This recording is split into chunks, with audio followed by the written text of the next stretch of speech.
First on the play by Prevalent. Got his receiver downfield. There's Williams.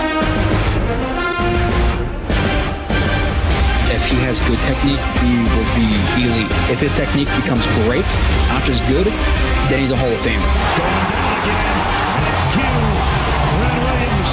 Fighting through contact, fighting through offensive line, being a double team, multiple moves stacked into one, just a play of pure domination. This is actual film, this is actual football talk. It's a football show, we're supposed to talk football, not storylines.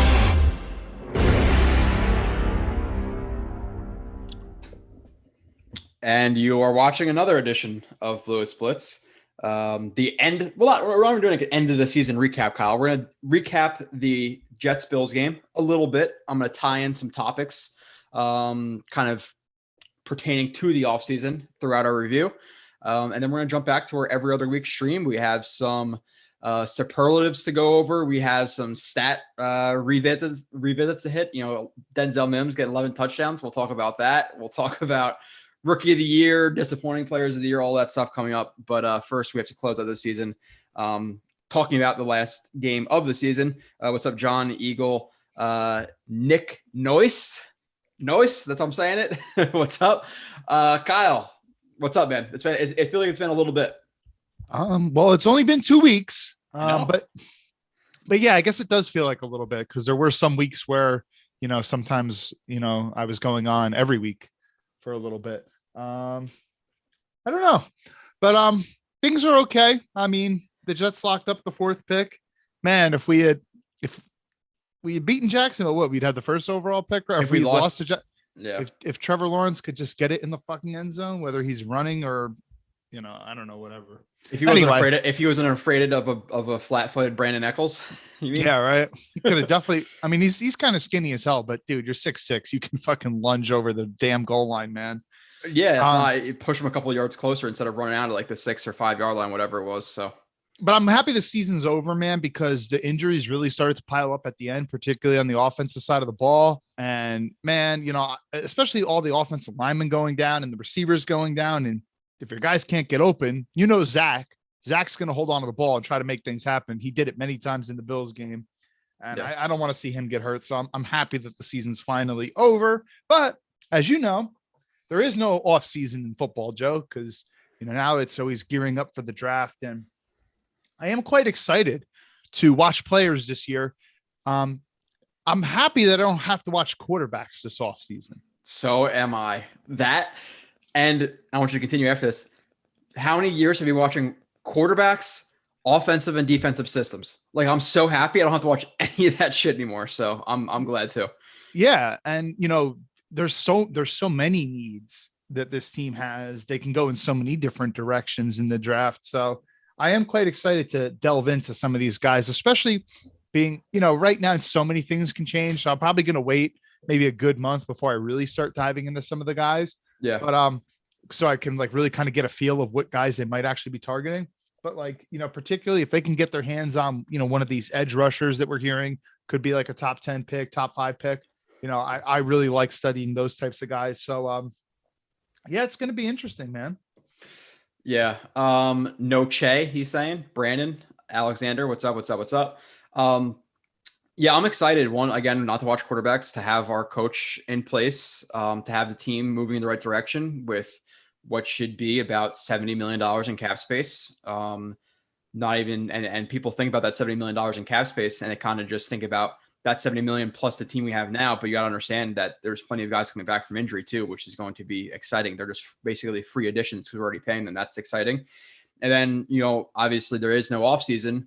Like I said, I'll do the show every other week. Maybe I'll do it. I'll start doing it once or every week. Depends on, I'm going to feel that out.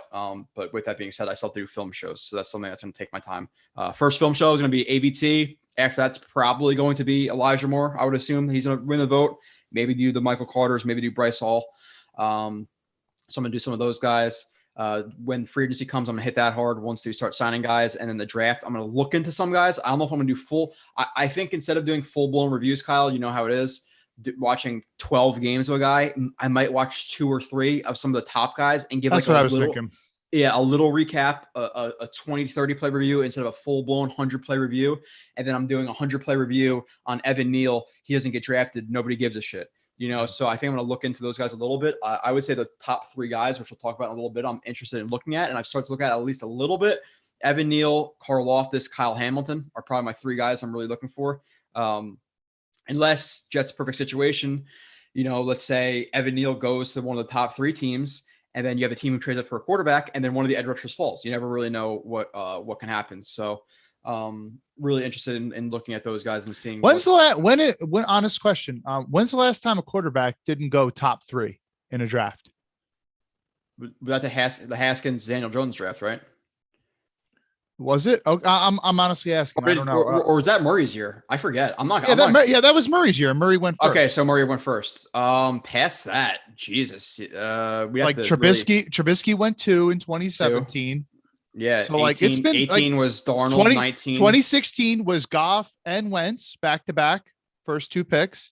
Yeah. 15 was the year that we drafted. Who was 15? 15 was Jameis Winston. Yeah. First Winston overall. And Mariota. 14. I'm trying to think who was before that. 14. Was that like Jake? No, that wasn't Jake Lock. That was before that, right? I'm 14. So here's my point. It's been a long ass time since a quarterback didn't go top 3. So I keep hearing that, all these quarterbacks are down, but as well as I do that every draft, once the offseason starts and the pro days start and all the workouts start and the videos of the 60, 70, 80 yard passes against nothing, start to fly. These guys, this team is, I'm hearing that this team is falling in love. So even if it's not the Lions, who clearly have a quarterback need, I mean, Davis Mills, 3rd round pick, and is David Culley out with the Texans? He just got fired today. So he just got fired. So, your future coach might say, hey, I want a quarterback top 3. Not saying that he will. I have a hard time believing that those 2 teams, particularly the Lions and the Texans, they're definitely not taking a quarterback. And who's to say that another team can't trade up into the top 3 too? So, yeah, we'll see what happens with all that. And some we'll talk about the draft in a little bit, but I have some highlights I've been seeing of some of the top guys. Let's just say I'll kind of preview it.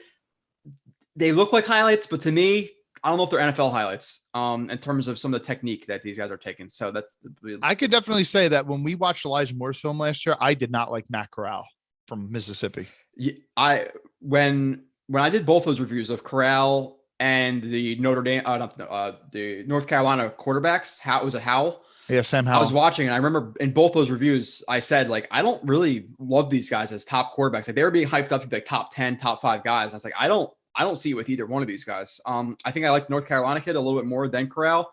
But yeah, I would say so too. Based on what I saw from the previous year. So this year. Exactly. And that's thousands of plays ago. So do I remember specific examples? No, but I wasn't overly impressed with either one of those guys. So and this year too with the draft, it's fun because the last couple of years when we've had these top picks, you pretty much knew where they're going to go. Obviously the Darnold year, knew they're going to take a quarterback.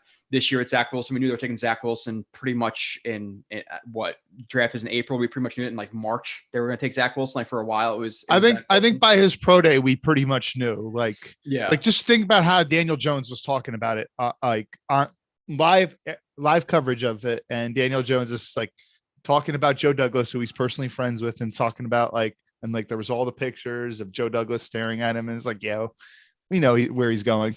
Yeah, and this season, the people who are saying keep Darnold and trade or get a quarterback next year, they're completely gone, because look at the situation we'd be in right now without the number 4 pick. Who you taking at the number 4 pick of these quarterbacks? I don't really love any of them at the number 4 pick. Jeez. And those debates, and then this year I feel like those debates, and I said this, I was on Ryan's stream on Monday.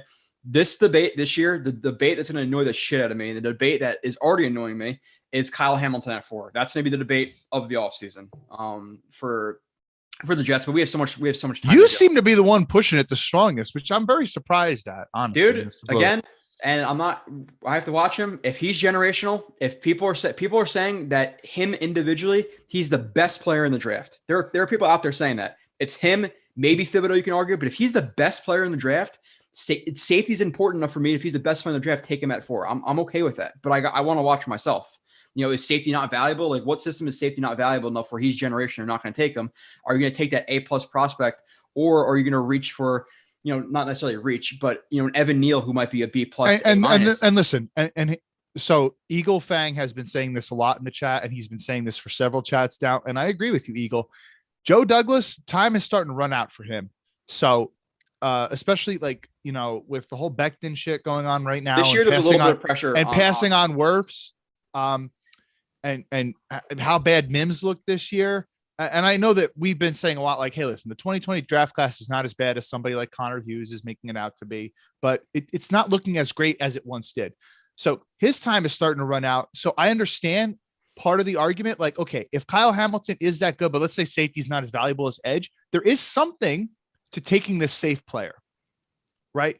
Because even if Kyle Hamilton, let's say he's not as good as, let's say, Carl Loftus or Hutchinson still on the board, and you end up going Hamilton, and one of the other guys becomes going like good or whatever. Like, if Hamilton was that clear can't miss prospect and he ends up being really good, yeah, he's just a safety, but yeah, my thing is like, and elephant is really quick. We have to, and if he's the best player in the draft, like, unless Carl Loftus is really that good, we have 3 top of the line edge rushers where the third edge rusher is going to be worth it over the best safety we've seen in forever. Like, I'm talking about best. I'm not talking about, just the Jamal Adams. Just the Malik Hooker. I'm talking about the best safety we've seen in the draft in 20 years. Then do I really want to reach for that third defensive end because we need a defensive end, or am I going to reach for that offensive tackle who I'll kind of like, this is what I'll say.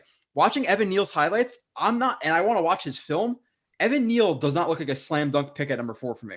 Based on what I've watched, if you trust me in offensive line shit, he always looks to be heavy on his hands and always looks to be leaning a little bit. And I think he's going to be really susceptible to that in the NFL. And he's a good mover, but I don't think he's a great mover. So I want to watch him. I'm not. And some of these tackles from Alabama never ended up like being as great as we thought they were going to be. Cam Robinson, Jonah Williams.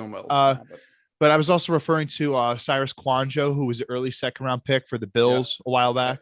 So my thing is like, and again, I will say it, like, I'm super early into the evaluation. I've pretty much just seen highlights of Evan Neal, but based on what I've seen right now, being super baseline, knowing 5% of what I should know and what I will know, I'm not for it at 4. Over a guy, again, who, if he is generational, based on what I've seen so far, he looks to be pretty damn freaking good. I'll take that over a guy who I'm reaching for, just because of positional value. So, which again, safety is pretty damn important because especially when you're talking about a guy who, there's something funny in the chat, I'll get to in a second. But especially when you're talking about a guy who is not just a deep safety, who's not just a box safety. He's pretty much a safety corner linebacker hybrid from what people are talking about this guy. So he's a chess piece. He's not just a safety. You can't think about it like that anymore. So we'll see that. And again, we have so much time to get into that, and we still have the free agency to get into. Like, let's say they signed Connor Williams at right guard. Are we still going to talk about drafting Evan Neal and putting that guard, or drafting Icky or whatever his name is, or drafting Kenyon Green at the 10th pick or whatever it may be? And which, by the way, if you told me at the beginning of 2022 that the Seahawks pick was going to be 10, I would be ecstatic with that. Like, we thought it'd be late teens, early 20s. So that's a positive. I know they fell to 10 from 7 or 6, wherever they were, but so it is what it is. You want to say something? I'm going to get to the chat. It was top 5 for a point. I would say we should just go to the super chat first, prioritize that. Okay. Yeah. I'll move down to that and I'll move back up. I just cracked JD's building team building strategy first, Elijah, and Elijah, then 2 Michael Carter's. The next step must be pairing Carl Lawson and Carl Loftus. Sorry, no work tomorrow. A few beers in. No, that's good. There's a couple of names. Like, isn't there a Breece Hall, a running back? There's a Breece Hall running back. So we're going to draft him. We're going to draft Carl Loftus. So yeah, there's a few of those. I thought about that as soon as I saw Breece Hall. I was like, they should probably draft. They need another running back. Like, I'm down for a running back too. 4th, 5th round. I'm cool with it. So yeah, that's a good one. I appreciate that. No Skills. We always appreciate the super chats. Yeah, thanks, No Skills. Apparently, I said Daniel Jones, and I meant to say Daniel Jeremiah. Ooh, that's a big mistake. Daniel Jones, which I'm not happy for the Giants. I wish they kept Joe Judge. I really think he deserves a second shot. I know we both hate the Giants, so I would love to see them stick with him. Those press conferences at the end of the year were golden, man. And the QB sneak on 3rd and 9, man, dude, it was so good. I wish it was going for one more year. And then there was a bunch of like ghost people he was talking about who like would love to play for him and talking about exactly. Yeah. Probably just tell me to look into that guy. People call him Ikem Okunu, whatever the hell his name is, monster run blocker or left tackle. Yeah, I saw Sam post a clip on Twitter where he drove a guy like 10 yards downfield. Yeah, supposedly people are high on him. Supposedly the draft networks put him as their number 1 tackle prospect now. So there's a lot of people that people are high on that I watch. I'm not very high on, or vice versa. You know, that's just how it. You got high standards. You're picky, Joe. Hey, I was right. At least I was right about AVT. That hit. AVT Fant, the offensive lineman. Who didn't like? But honestly, who didn't like AVT? I don't know. The people who wanted to not take him and the trade up was a mistake. The trade up is a mistake. Okay. Yeah. So it was like 60-40 people in support of AVT, and that film again. Yeah, but as a player though, like I'm not saying I don't know anybody who disliked him as a player. Is what I'm saying. Yeah, true. Yeah, that's okay.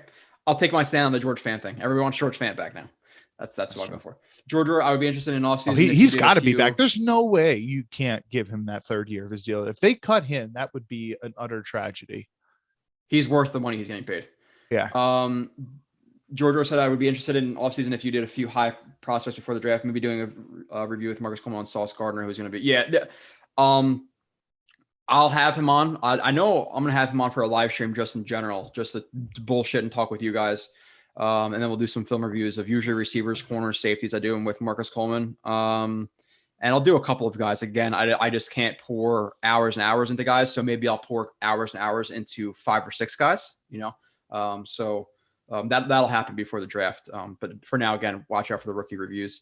Kyle Hamilton likely goes to the Jets at 4 right now because the Jets want to complete that. Well, yeah, again, I think of thinking of him as just a safety is kind of a mistake based on everything. I've seen 2013 people are talking about 2013. Oh my God. It's almost a decade ago. We're trying to remember drafts at the top of our head. I always know who the Jets took because I was after Quinnen Copel.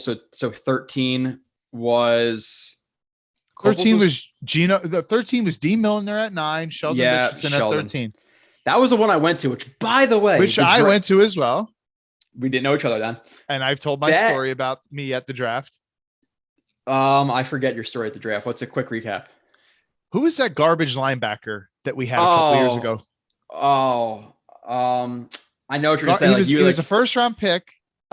He went to the Rams. Was his first team. His name's slipping my mind at the moment.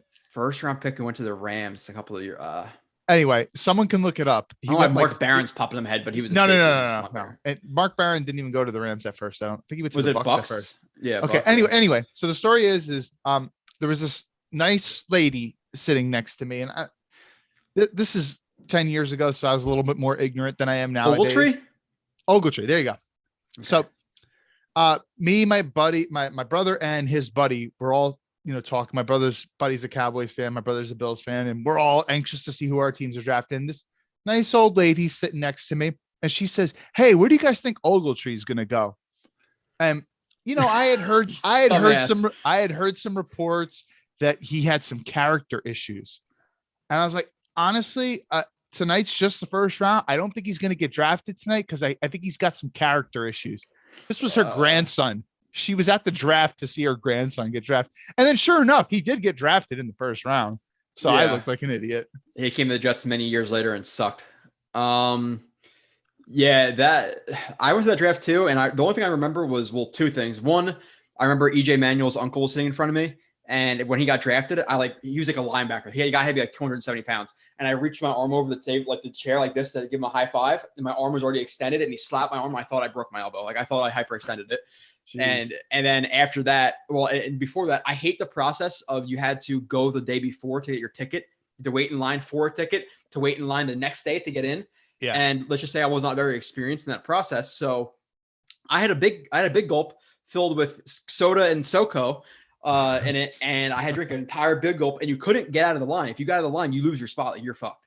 So I remember I got a wall of Jets fans to surround me while I pissed on Radio City Music Hall. So I appreciate those Jets fans. There's a video of me and Vinny actually at that one, and they're like talking about the Jets draft, and we're like booing the Jets or whatever on whatever station that was. But yeah, that was not fun. Why were you booing the Jets? It was just something like Jets fans boo at the draft. We're famous for it. So like asked if we could boo for a video, and we were like yelling shit. Okay. Yeah, and the draft, honestly, like I would never go back. It's not really that fun, to be honest. I'd rather be at home and doing, you know, a stream or whatever else than going. It was pretty terrible. Yeah. To be honest. Dude, my brother's now fiance, who was his girlfriend at the time, she literally fell asleep during it. It sucks. You can't see all the cameras. You're behind all the cameras and personalities. You had to wear this little stupid earpiece thing to hear what they were saying. Yeah. And they were so shitty, like cut out. Like it was bad. It was really bad. I wasn't a big fan. 14 Bortles. Bortles was 14, 13 was manual. Bortles went third overall, I think. Yeah, I think he went third overall in that draft. So if we're talking 2014, because Manuel was the first quarterback in 2013, but he didn't go to like pick 16. So 2014 up until last year's draft, we had a quarterback go top 3 in every single draft. So what's the likelihood that nowadays quarterback continues to get more valuable than ever, that there's going to be no quarterback taking top 3 picks when 2 of the top 3 teams clearly need a quarterback? Yeah, Mike, I like this comment about Hamilton too, and we'll get into it. There's going to be people who, no matter what you say about the guy, and everybody says the best pick since Ed Reed. Ed Reed was a teens pick. He wasn't a Hamilton prospect. No, Ed Reed was late first round. Was it late? He was late. Okay, so people say since Ed Reed, it's not like that. Like I think Hamilton, to me, based on what I've been hearing of him and how he can play, and Mike says Hamilton looks like a 3-level defender, which if he could blitz, if he could play short zones, if he can play deep, if he can man up, he's a chess piece. And the last person to come out like that was probably Derwin James. So I was like a Derwin James without the injury problems that he had in college. I always like Derwin better than Jamal Adams. Just saying. You can cover more, but again, so if I could tell you, hey, Derwin James with injury problems, is he worth a pick at 4? To me, yes. You know, it just is what it is. Derwin James is an absolute savage. So. Not super concerned about Joe Douglas' first draft. Yeah, again, and the thing with Douglas' draft, it's not a complete bust just because like it's not good. It definitely gets like a D. But the fact that you pulled out Hull, the fact that you pulled out Bryce Soft, the fact that you pulled out Guidry, and some other guys have to develop. And if Becton is that guy that we think he could be when he's healthy, then if you're talking about Becton, Hull, you know, Huff and Guidry, is it really that terrible of a draft? Like a 40-30% hit rate? It's bad, but it's not the worst draft we've ever seen. Trust me, we've seen some really shitty drafts.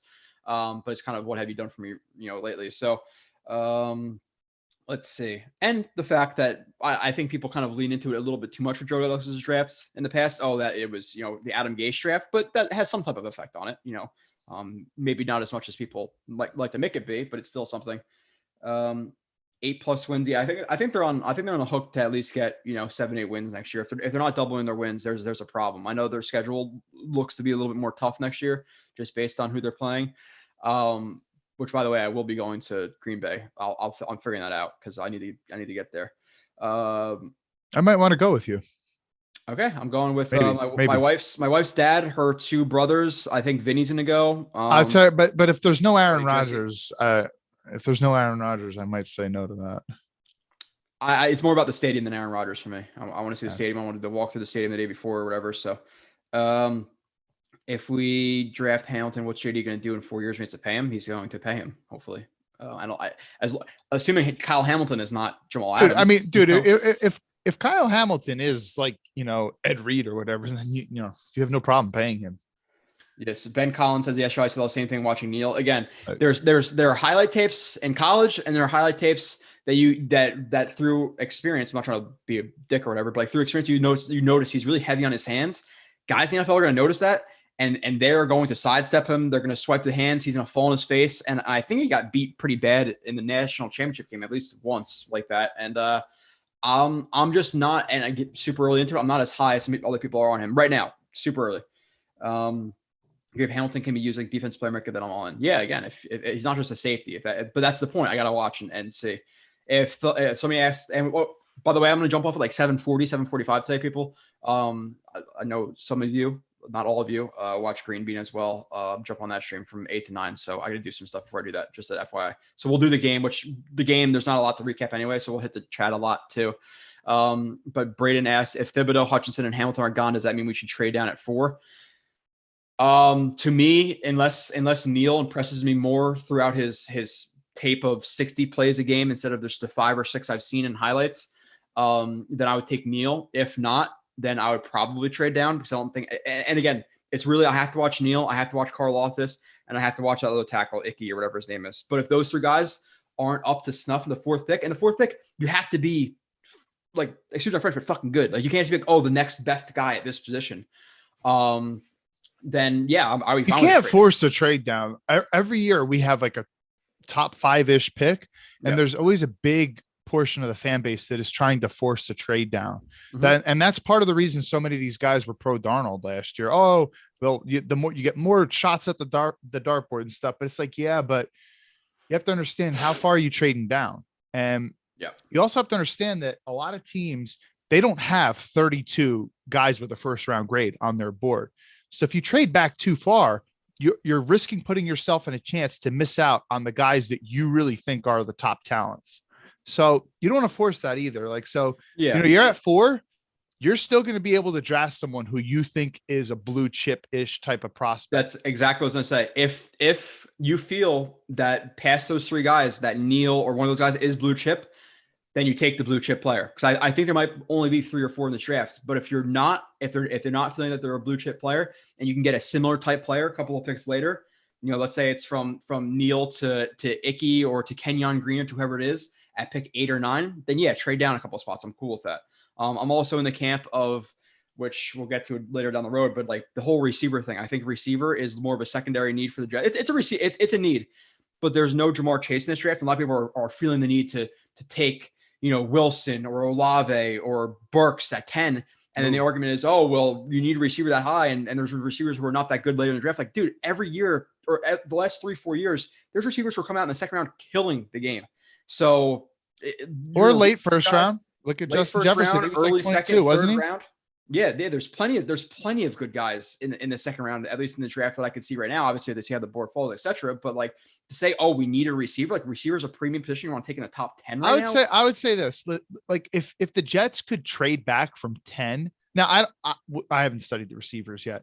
Yeah. If you trade back from 10 and you maybe get into the teens or early 20s, at that point, it might really be worth it to take a receiver. I'm cool. I'm cool with late teens, early 20s, but we're talking about a top 10 pick on a receiver with a receiver class to me that looks like there's nobody standing out. You have Jameson Williams who just tore his ACL. He's not going to be a top 10 pick, and then past that, it seems like Wilson, Olave, Burks are kind of all in the same tier. So if you think that they're all in the same tier, they're all in that same grading kind of scale, and one of them are they're all there at 10. What's to say you can't trade down to 18 and one of those 3 guys isn't there? Is it worth the trade down of an extra 2nd, 3rd round pick for a guy who you might feel is the worst of the 3, but still in that group? Like the whole receiver thing at 10, I'm not in it. I'm more corner, offensive line, edge rusher. Like that's the positions I'm looking at, not receiver. There's too many guys who come out in the 2nd round who are good and effective. Especially considering the Jets, again, there is no Jamar Chase and the Jets have Elijah Moore and Corey Davis, and people talk about Corey Davis. And again, we go through all the time. He was paid to be number 2. He was disappointing for a little bit for what I expected, but $12 million, for a guy who I think throughout the year, if he was healthy, probably would have got about 1,000 yards. Again, Nelson Aguilar paid more money than him. Kenny Galladay didn't get a touchdown this year. He's paid $19 million. Like you have to kind of, he was a slight disappointment, but not a massive disappointment. So I think pairing a guy in the 2nd round, like whoever you like in the 2nd round, Dotson or whatever from Penn State, let's just say it's that guy, random name, and he's in your group with Braxton Berrios, Elijah Moore, and Corey Davis, that's fine. But I mean, we still have to see what happens in free agency. Like, what if we sign who people will talk about, Mike Williams? I'm out on the Mike Williams thing. Again, injuries to the Jets the last couple of years. I don't want Mike Williams, but that's a name people are signing out.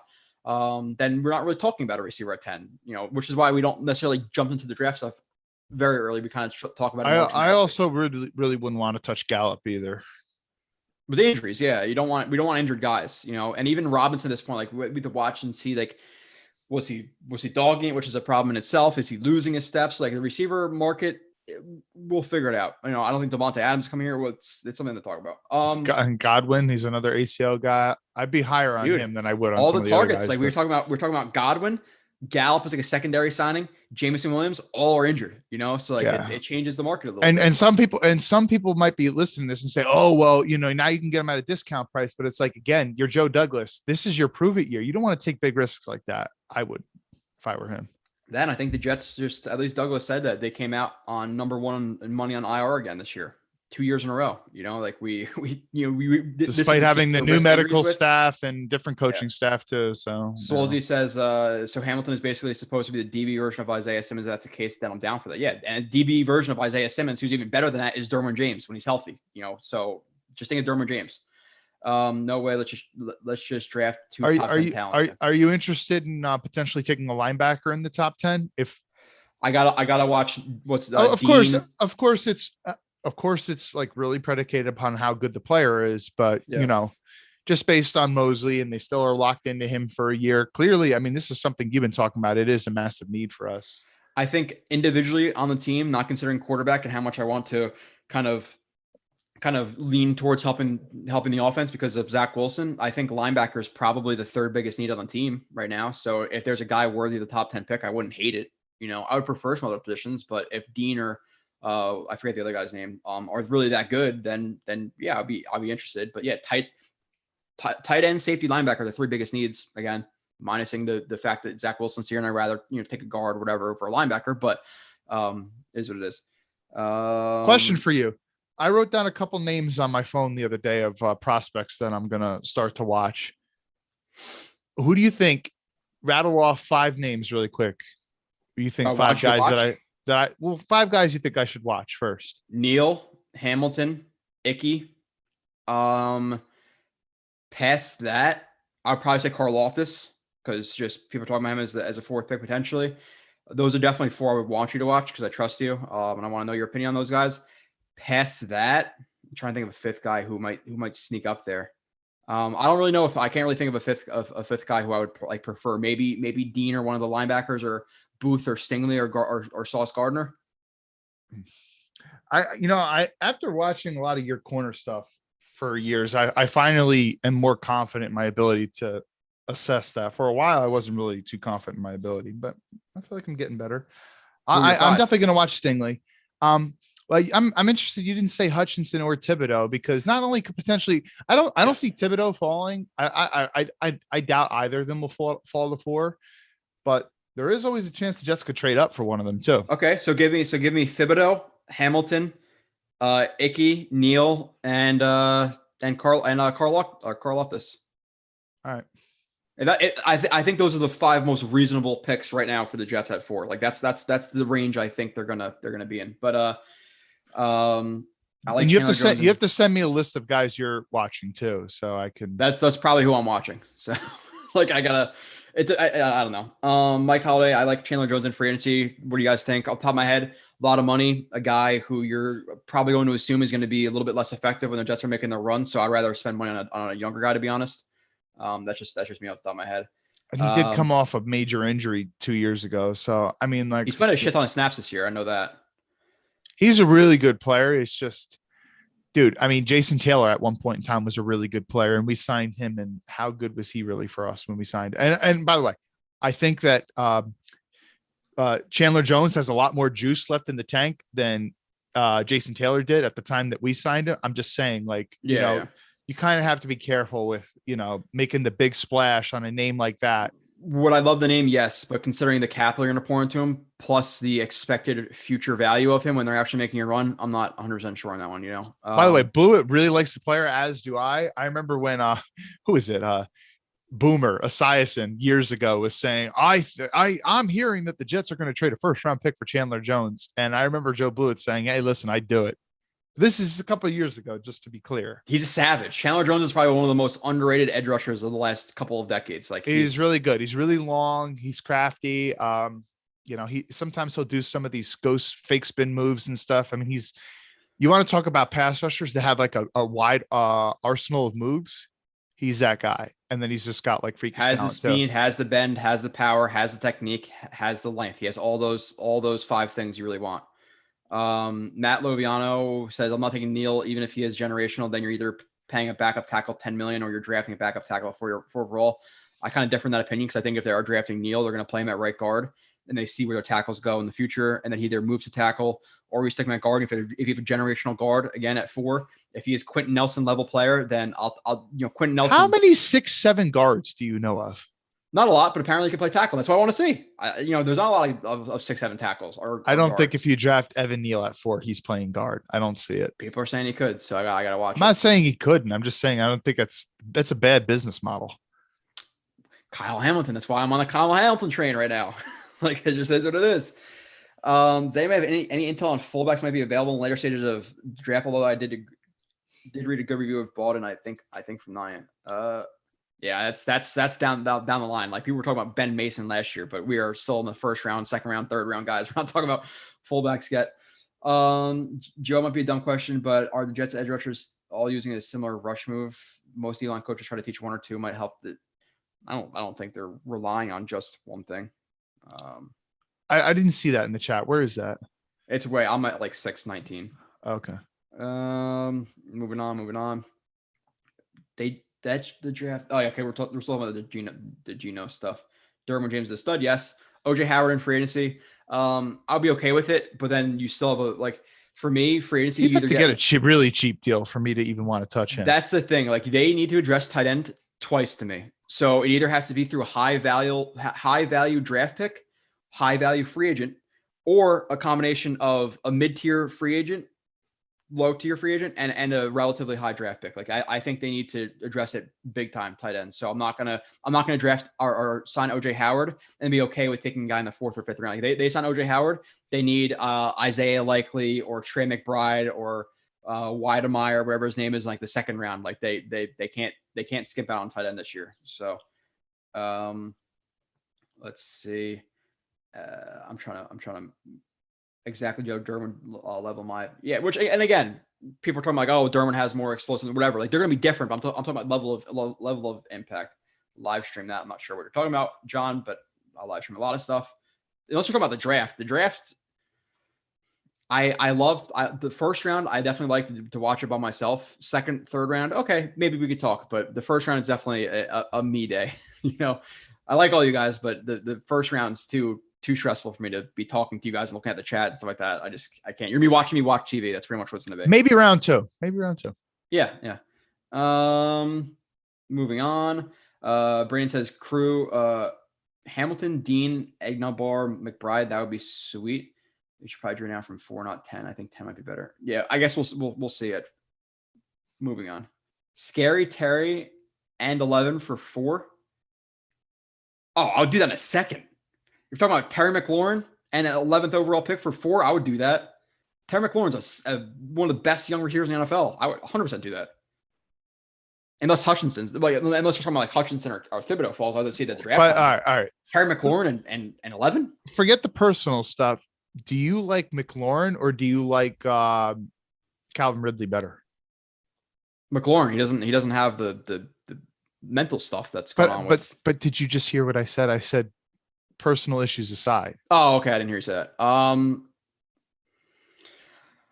I'd have to honestly watch more, but I think Terry McLaurin had exploded more on the scene than Ridley did. Like, in his first couple of years, like McLaurin was, he's going to his 3rd year, right? 3rd year.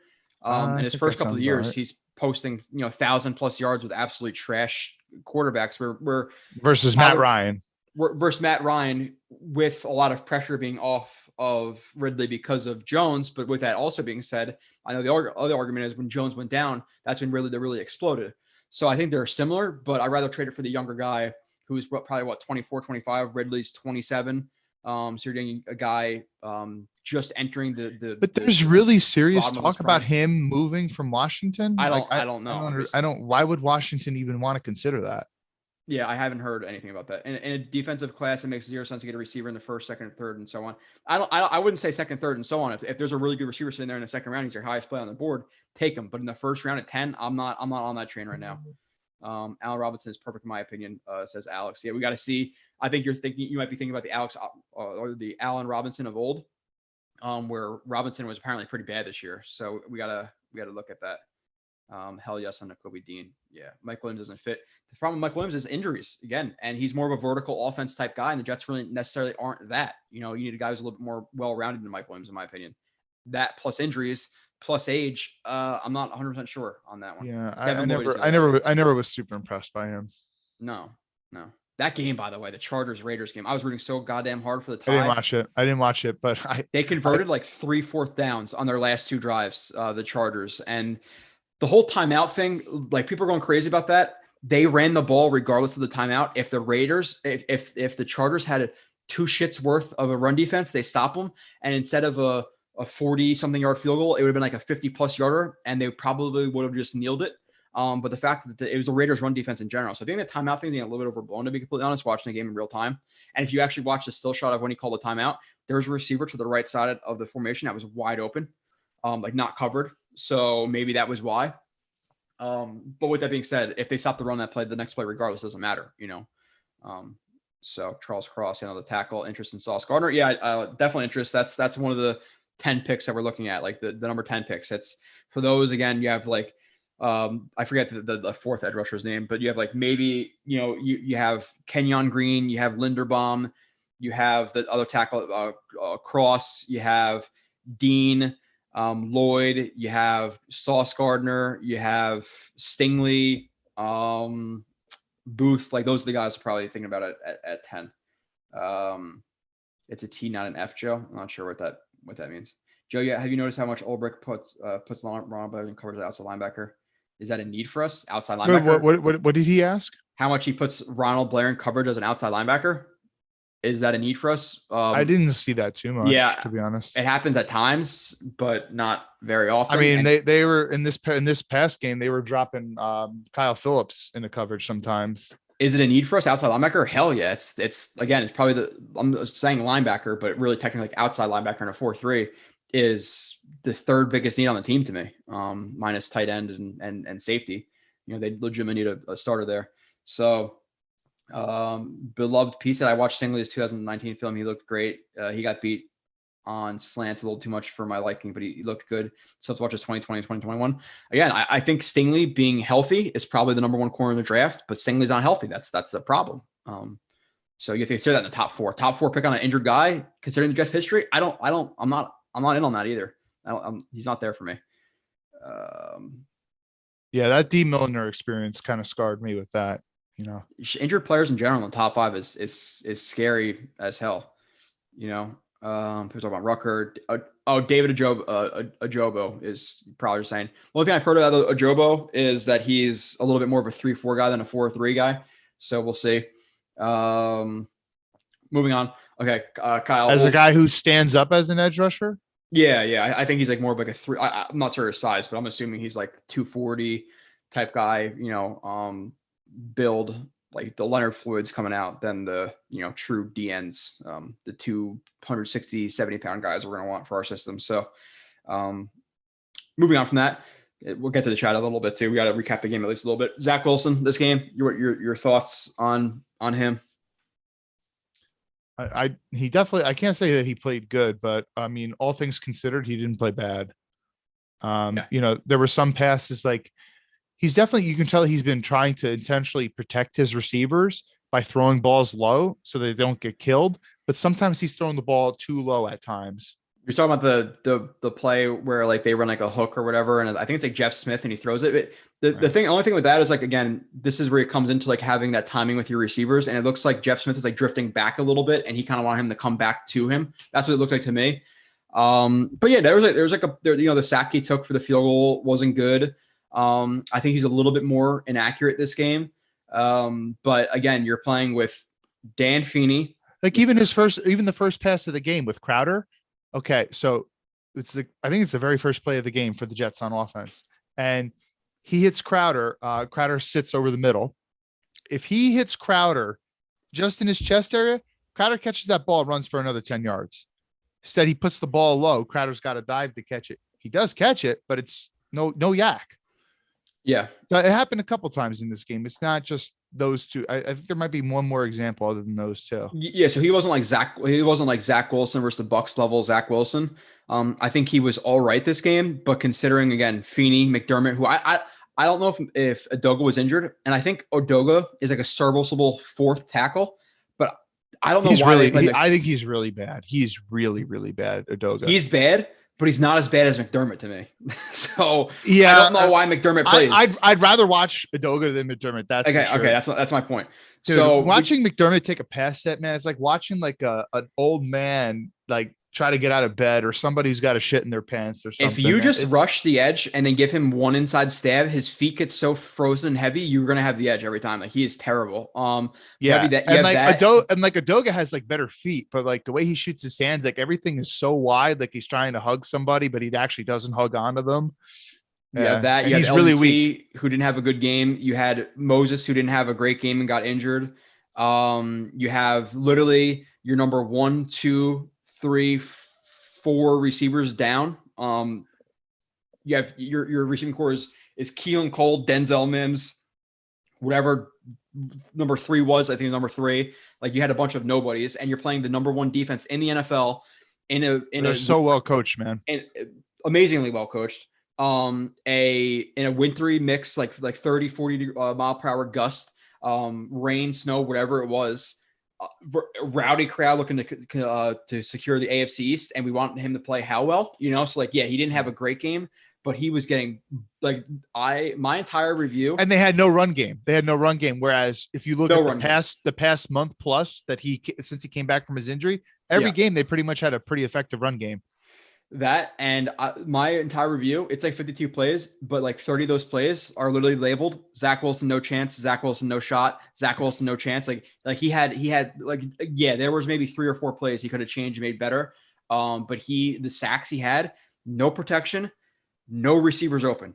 Like there was nothing for a lot of that game. So you kind of had a feel for him. So I wasn't like discouraged. Like people were, whatever, 53 yards of offense or 55 yards of offense, whatever. He had a terrible game. Like, what did you want him to do in a lot of those plays? And the whole play, and listen, I'll give him credit too. Like, that you're working with receivers that aren't separating as well. I give him credit for trying to extend those plays. Sometimes like my brother's watching the game. My brother's a Bills fan. Yeah. My brother, he's watching some of those plays and he's like, throw the ball away, man. Like, kind of like rooting for the kid not to get hurt or do something dumb or something like that. But I kind of give him credit for like, trying to make something happen. But like you said, he had no chance. And sometimes you try to create on your own and still it wasn't there. People give him shit for like, the throw to Coleman where he runs like that wheel after like the fake like end around, whatever it was. There was a blitzer so quick in his face, he couldn't step into that throw. So he had to fade away a little bit. It was a little bit short, but hey, if Tevin Coleman didn't freaking fall on his face and he attacks the ball, it's a pass interference in the 5-yard line. Same thing. By the way, that was a common thing with Tevin Coleman all year, slipping. Just falling. Yeah. That Ty Johnson, the guy getting smacked in his face the entire game. He has a little bit of time in the pocket for like the first time in 30 reps. And he points Ty Johnson down the sideline. It would have been a hard catch, but he falls down. He got, I believe the stat was he got hit 19 times on 17 dropbacks. Like he got hit on a handoff by Ed Oliver. Like he literally got hit every single time he touched the ball. So that's great, that's a clear breakdown. And you're not gonna, a guy who's like, he might have been like what, a 1 tech on that play. You're never gonna let him go uncovered like that. Unblocked, excuse me. That and the play to Cole, like it was a seed. The only thing I'll say about that play is there's no way he saw Poyer inching to play that like one cross, one robber. Right. The only thing you could assume, if you're trying to be beneficial to like, okay, Zach Wilson, good play. They would lined up in a man coverage look. They are a team who likes to rob a lot. So maybe he singled out Poyer before the snap and thought he might rob. So he had to get it in there quick. That's the only thing you'd say. But he did not check Poyer and then throw that ball. He definitely not. But he put heat on it. He put enough heat on it. Oh, it was a seed. It was a seed. And then he had the other seed to, was that number 3? Like the Night King in Game of Thrones. Yeah. Who was that receiver on the sideline? He threw a ball on the left sideline where he like just got his knee in bounds. Like that was a really nice pass. So like, number 3. Yeah, number 3. Yeah, that was whatever the hell his name is. He had a good Black. game. Like, Black. He had an okay game, but considering the circumstances, what else do you want the guy to do? Like he had no shot. Backup offensive lineman, down your top 4 receivers. I would say Braxton Berrios is above Quinnen Cole at this point. Yes. Oh yeah. Moving on. Offensive overall, line. so like overall, what he can do for the offense, sure. You can do a lot of things with him. You can even put him in the backfield, the gadget plays and stuff. Are you in the train to like Braxton Berrios, which we're kind of already past this point, so I don't want to spend too much time on it. But like, what's your range for Berrios, like in terms of what you're comfortable re-signing him with, and like your overall thoughts? I mean, we said like 5'6", something like that in that range last time, and I wouldn't really go above that. Yeah, I agree with you. I think people say he's easily replaceable. I think that's true and not true. I think special teams, being a super reliable guy who's getting a ton of yards, who doesn't fumble the ball, not easily replaceable. So special teams, not replaceable. His impact on the offensive game, actually taking snaps in the offense, replaceable. He's a backup slot receiver. He's a gadget guy. And that's about it. But considering that you'd hope to have a better receiver starting, he's a backup. And you'd hope that Elijah Moore is your primary gadget guy, because that's what he was really good at in college. And he could do a lot more than that, but that's Elijah Moore. So I think about $5 million is good for him. 6, I'll be willing. 3 years, 12 million, guaranteed 18. Like, that's the highest I'm going. There's people out there talking about $9-10 million. I've seen on Twitter. Like, dude, chill out. Like, he's no, that's outrageous. Because the simple fact of the matter is Berrios percentage wise has a relatively minimal amount of percentages as like a slot type of receiver, a guy who's actually lined up in line. Yeah, sure, he's got a lot of in motion type of stuff, but as you said, I think on our last stream, his route running still needs a lot of work. And I'm looking at Cole Beasley's contract right now. And granted, Cole's not the youngest dude in the world, and he was like around 30 when he signed with the Bills. But you're talking about a guy who's like a legit slot receiver, played a lot of years in the league, refined route runner, and he got 4 years for like 29 million. So to me, there's a lot more value in a guy who actually is taking like legit snaps as a receiver. And like $7.5 million-ish, right? Top of my head. Something like that, versus Berrios, who's still at this point, he's more of a guy. Like, a lot of it is projection with him. Like, I haven't seen enough from like a route running standpoint where I'm thinking like, now you might think like, a team like the Patriots might want him back. They might see him as like a slot receiver for the future. I think a lot of that's still kind of projection, because he hasn't really shown that he's super effective at doing that. So I wouldn't want to break the bank for him personally. Yeah, no, and listen, like, a lot of his plays to me, and I'm just trying to be fair, which I think people appreciate this time. Like, a lot of his plays on offense are more scheme than they are actual talent. Like the play where it was an end around and where he scored a touchdown, leaking out. It's either he throws the ball if Zach Wilson, if that defender expands with Zach Wilson, he runs it in for an easy touchdown. Like, anybody in the world should make that play if you're in the NFL. Any NFL player in the world. Now, granted, like he really sold that play well. Like him pump faking and like not really losing a step while he's pump faking, and like, he's really, diving with his head down and he's not really losing a step. Like, cool. Yeah, I get it. But is that worth $8 million? I think you said like Keelan Cole could have done this. I think you might have even said Denzel Mims could have made this play too. I think you might I probably say Crowder, but yeah, I don't know what play. Denzel Mims would have had a false start before the fucking snap and have been back 5 yards if that was his design. So yeah, I thought about sending a tweet the other day, but it's hard to think after seeing Denzel Mims' college tape, and after, granted, it was limited reps because he missed the 10 games or whatever last year. It's hard to think of a more disappointing Jets season than Denzel Mims in recent years. Yeah, minus like injury, like a player being injured and missing. Because like, obviously disappointed Carl Lawson, Becton. Like, those are, I think those are that's three different. That's different. We did the top 25 players, whatever. Those are 2 of the top 3. I think we missed them for the entire year. Mostly too. And the thing with Mims is like, a lot of people because, oh, well, Corey Davis took a snap. He had multiple chances to step up this year, and he always blew his opportunity. Absolutely nothing. You'll watch these guys like Black and Jeff Smith and some of these other guys, like, they're obviously not great route runners by any stretch of the imagination, but they sell their routes. You could they're running full speed their routes. Every time I watch Denzel Mims, he's slowing up halfway down the field. He's looking back. He's not in the dry phase of his route. He's just kind of jogging. It's like, what the fuck are you doing, man? Yeah. Pre-snap penalties, lack of effort in practice. Like, I think a lot of Jets fans, not a lot of Jets fans. There's probably only like 20% on this train, but like, I think they're soft. Like, they're playing like the poor boohoo Denzel Mims train. It's like, no, step your fucking shit up. Like, I'm not about that. Like, because he's a second round pick, he deserves snaps and targets, or how about you prove yourself? And it's frustrating to me because right now, if Denzel Mims was on the trajectory we thought he would be on after year 1, we're not talking about another receiver. It's Mims, Davis, Moore, Berrios. Like, we're cool with that. But now we're talking about taking another guy in the second round, or at least me. I'm not talking about taking a guy at 10, but yeah, sure. Yeah, it's frustrating. Hey, the super chat. Great content. I'd love to get Danielle Hunter. Thanks, Tony. What do you think about really? Danielle Hunter? I didn't see that.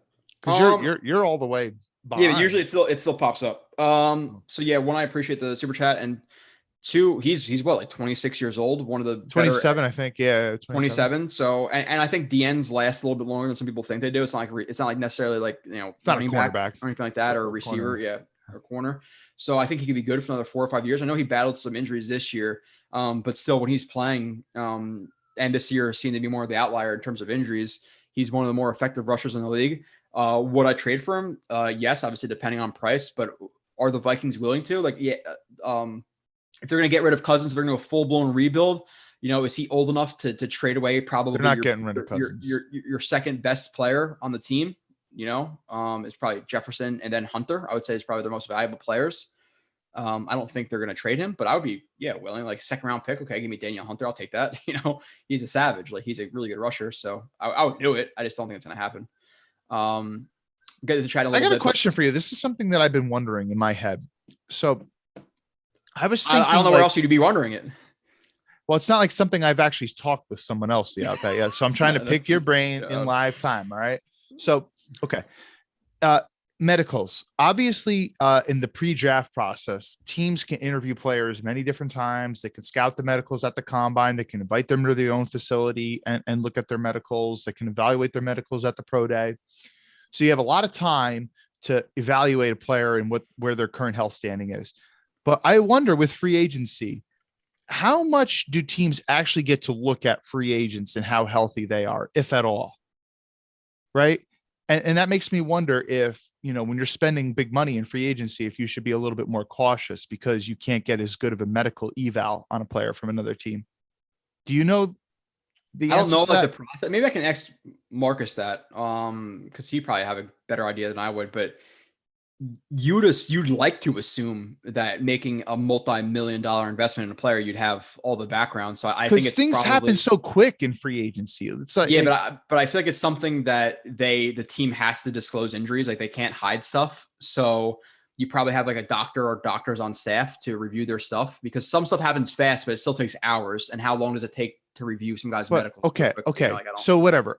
You might not have him in person to touch the knee and play with it. Okay, yes, but that's what I'm saying. So one team, okay, sure, this team can disclose this person's medical information, but remember, teams have different perspectives on how healthy a player is. Like case in point, the Washington football team, right? Like they were saying Trent Williams was healthy enough to play or whatever, and Trent Williams was saying no, he's not, and that's part of the reason why he wanted out of Washington, right? Mm-hmm. I mean, so like. In some teams, weren't they supposed to pick a name soon? By the way, I thought they were supposed to pick a name like last week. But continue. Yeah. Well, so that's just my basic point. So I'm just wondering, things happen so fast in free agency. It's not like you have time to get a player in your building, do this big medical eval, and then decide whether or not you want to sign them. Like especially in the first couple like days or first couple weeks, for that matter. I guess first minute of free agency. I don't know.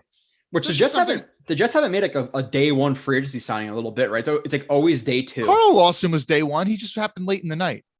Was it? And Corey Davis, I think Corey Davis and Carl Lawson were both late night day one signings. What day does it start with? Like, is it? I obviously know it's like March. It's like March 13th. Like, what's the? I don't know. I don't. Somebody's gonna say in the chat. What the actual date is of free agency? It's like that's when everything kicks off. Like that day is so freaking exciting. Because the draft, you kind of have like a couple guys narrowed down the first round. You feel like they're going to pick, but free agency is a complete crapshoot. Like there's guys that I think they won't sign. Who I would be surprised. Like people talk about like Gesicki and stuff like that. Like I don't think it's ever going to happen. But yeah, there's so many different players who can come. It's going to be exciting. If they sign Gesicki, you got to get his jersey. Fine, I'll get an authentic Gesicki jersey, like from Miami. I'll get it from Miami to not even Jets jersey. Oh no, don't do that. I'll bet they're not going to sign Gesicki, so I will get an authentic. By the way, jersey. We're pretty happy the Dolphins fired Flores. Oh, 100%. I just hope the Giants don't get. I hope the Giants don't get him. Yeah, I mean, neither. I just don't know if the Giants, like coming off of like a rough and tumble, like defensive type guy, are going to go to another like rough and tumble defensive type guy who also comes from the Patriots system. Then again, and by the way, apparently he had problems with Tua. You really want to go to Daniel Jones from Tua? Granted, they do have 2 early top 10 picks, so I'm not so sure Daniel Jones is safe.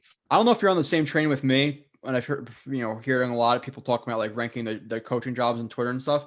To me, the Broncos is one. Broncos are, and I'll probably say they don't have the quarterback solution. Yeah, but I would say the Jags, man. with their owner, you'd want to go to that's the bill. I wouldn't with their GM too. Okay, I forgot about, and they still got Bulk. The whole situation's terrible. Like I don't feel stable there. I take it back. Stability. And the team like Broncos have good stability. I know I think they're looking for an owner now. But really good team. I don't know, but Khan might be an idiot, and I don't know. See, my problem with him is I don't know how much he meddles in the team's affairs, but I think he's loyal. Like he's stuck with what's his face for a long time. Like Doug Marrone. He's stuck with Marrone for a long time. So I don't know. Like he was patient. I mean, but Urban Meyer just burned way too many bridges in such a short period of time. If I was a head coach, I'd be looking to go to the Broncos or the Bears. I'd probably say, depending on how you feel about Justin Fields. Those are probably the places I'd be looking to go to. But offensive line, there's not really a lot to recap. Connor McDermott's terrible. He's not going to be here. Moses wasn't great. I doubt he's going to be here. We talked about the reasons why. He's going to want to be a starter on this Jets team next year. He's going to be a backup. He's not getting the money he deserves or he wants. I severely doubt he's there, minus comments in the media he wants to be back, whatever. Hey Joe, I think we might have missed one of the super chats. I saw that Mike just. If you could find it, because I'm still behind in the chat. All right, yeah, sure, I'll go look for it. Mike mentioned that. Thanks, Mike. Yeah, McGovern's gonna be back. I think it was another one from Nose Kills. He said regarding draft, can or do you have to take into account this team won't be in competition next year? Some positions you think should be left to 2023 by default? ? Yeah, I missed two. Sorry, I don't know why the super chats usually pop up like I'm in my stream, but right now they're not, which is really odd. So won't compete next year. Yeah, so I don't think it's actually like one position nose kills. I think this year, and it's kind of more of like an overall not philosophy, like side of the ball type thing. I think they could kind of like taking not this into account, but like in the effect of your question, I think they might lean a little bit more towards offense and free agency and the draft, like early with high capital, because you want to surround Zach Wilson, make him more comfortable before you necessarily have to round up the defense, because the defense, it could be a 2023 thing where you're really going kind of balls deep, for lack of a better term, because Zach Wilson's most important thing now, where defense, you don't need to get the defensive players to compete for a Super Bowl this year. So I think it's more like, yeah, you could see them kind of leaning more towards offense because of Zach Wilson. I don't know if you'd agree with that. Yeah, no, I do agree with that. You have to have a plan it's year 2 for Wilson. It's you got to help develop the kid early, and free agency is always more of a need-based approach, whereas draft is you're really focused on talent per se. So you want to fulfill needs. And when you're talking about surrounding your young QB with talent, okay, that's a need. So you'd be willing to try to fill those needs in free agency, as opposed to, okay, draft, we're going to focus on taking the best players available. So I think we more or less agree, I think. Yeah, I would say, yeah. Like even though right guard might not be as big of a need as like just individually in their positions as safety and linebacker, if they were to sign a big ticket right guard or draft a big ticket right guard instead of, drafting that safety or that corner or whatever, I'm fine with that because of the position they're in with Zach Wilson. Zach Wilson's the future. So you're might aid him a little bit more than just go for the actual bigger needs. You also had another one from Donald. I appreciate all the super chats. I'm sorry they're not popping up on my screen. He said Wilson or Burks. LaFleur seems to favor route runners. Too much. Again, got to watch more. Wilson seems a little bit smaller. Like, isn't he like 5'11", 6 foot? Like he's not very big. Where Burks is like 6'2". What's Wilson's first name?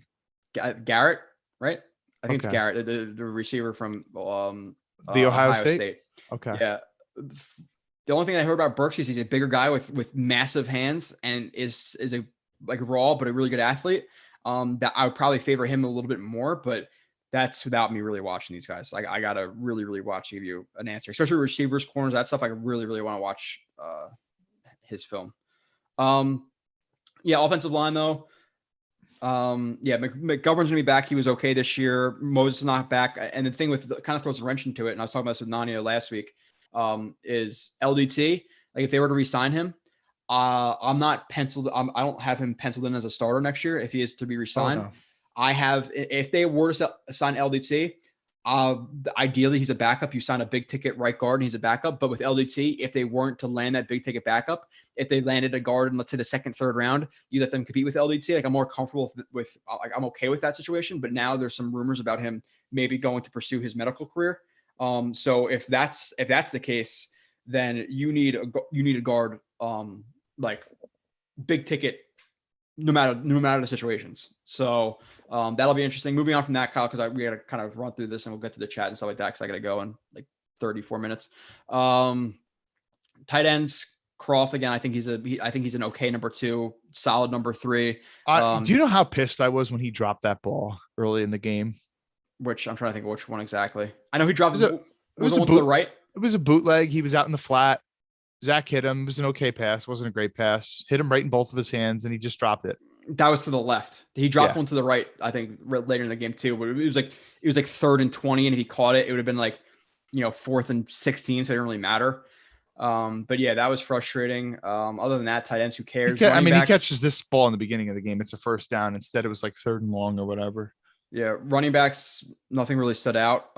Carter had literally nowhere to run. The Bills just stacked the box, and they were filling every single gap. They just had absolutely no shots, so it is what it is. Moving on from that, the defensive line.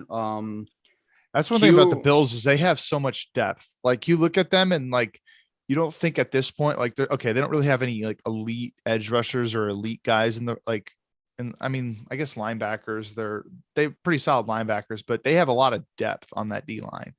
Like Jerry Hughes at this point in his career, like he's just getting like backup reps and stuff. And, an older crafty veteran like that, you put him on like a pitch count and like, that's pretty effective, but it's nice to see what the Bills have done. I mean, they really have a nice thing going on right there, man. That's definitely one of the best franchises. I'm sorry, Joe.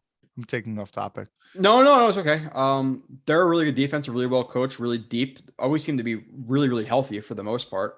Although Trey White, man. Yeah, the defensive line's an interesting conversation in terms of the Jets, like going forward in this game. It's an interesting one. Well, a few things. One, JFM, you hope he moves inside more next year. Okay, great. The D tackle thing is really interesting in terms of the Jets because like that might be a secondary need in the draft that nobody wants to talk about.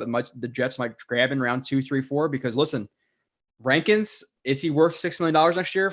I don't really know. I probably think not. Fadokasi, he kind of, he said he's going to explore free agency. Are you going to pay to kind of put, again, square peg, round hole, $8-9 million to pay to play 50-60% of snaps? I don't know. And then moving on from that, you might have 2 of those guys gone next year, and people are saying, "Oh, well, Nathan Shepard could do that," or "Oh, Jonathan Marshall can do that." They are not Fadokasi. You need a run stuff up the middle, which hopefully Ulbrich is a little bit more flexible. Dude, you imagine putting Nathan Shepard at nose, man. But dude, so he gets bullied so much in the run. The thing is, he actually made a couple plays the last couple of games. He might have played himself back into like $1 million contract for the Justice. He has, but he's kind of like a roller coaster where, and it's mostly the down part, yeah. But like he will make a play that impresses you every now and then sometimes you just notice like, man, he literally got pushed back almost 10 yards. But the Jets D tackles next year might legitimately be, and I'm talking about D tackles, I mean nose tackles, Quinnen Williams, sometimes JFM, Nathan Shepard's not back, and Jonathan Marshall. So like that might be a secondary need we're talking about. And I don't know if Rankins or Fadokasi are back, where I was more confident a couple of weeks ago that one of them is going to be back, but I have no problem drafting an interior D lineman in like a potentially like 3rd or even the middle guy who's like 330 who can eat up. And I'm hoping that Ulbrich is a little bit more flexible with the scheme in terms of hybrid fronts and allowing the nose tackle to 2 gap and take the A gaps, some Bill Belichick type shit. Like I want guys like Fadokasi, penetrate the B gap. It just doesn't make a lot of sense. And then the next leap up from that is Q. Like they can sign him this offseason. I'm a big Q defender, but this year he didn't meet my expectations. Like a lot of his sacks were on stunts, to be honest. Does he deserve $20 million at this point? Absolutely not. Dude, I put out a tweet yesterday and I said like, hey, I'm sorry. Like I said, he wasn't elite. You and I had that big debate back and forth, and I'm not here to like debate you or anything right now, but I said, he just didn't prove me otherwise. Like I still like the player. And then some guy came at me saying, well, he had 7 sacks and he's got, second or whatever to Aaron Donald since he came into the league. I'm like, I don't know. Did you watch the film, man? Because like, he just didn't look that impressive this year. I thought he was gonna take steps up and to me, like I don't numbers, whatever. Like he didn't have one of those like Miami Dolphins games of 2020 or the 49ers game where he made like 5-6 like holy shit plays. Like this game, he was a lot more level. Like I didn't see him dominating this year. So pick up his 5th-year option, sure, but paying him right now, unless you're getting a discount, absolutely not. So D tackle. Nothing about that. So I was talking with a buddy who's a pretty smart Jets fan, and he was saying, well, Quinnen didn't play a lot of snaps this year, and that's part of the reason why you didn't see him be as effective. I was like, hold on. He didn't play more snaps. He should be more effective in the snaps that he's playing because he has more energy. Like don't give me the low pitch. Okay, I can understand low pitch count in terms of maybe not getting as high as sack numbers just because of pure volume. But when you're in there, you should be making a bigger impact. So that to me is disappointing because sometimes you watch Quinnen and he looks like he's in slow motion sometimes. Yeah. And it's like, why, man? You're not playing 80-something% of the snaps. I don't know. Which is also a problem of Ulbrich. Like, listen, 32 ranked defense in the league it's not acceptable nonetheless. But again, the hybrid fronts thing, they need to change that in my opinion.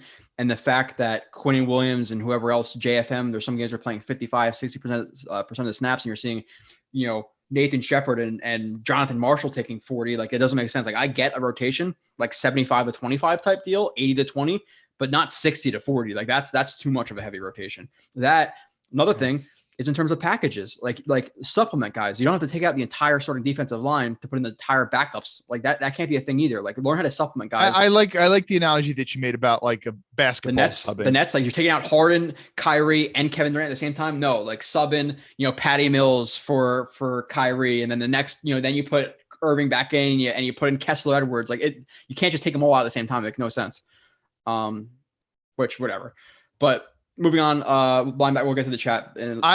So I think you're with me. I would not pay him this offseason. There is no way I'm giving him a contract this offseason. He asked for a contract at a minimum. I'll pick up his 5th-year option. I will do that, but I am okay. So you're the GM, and people are assuming $20 million. He comes up to you, says, "Hey, I really like it here.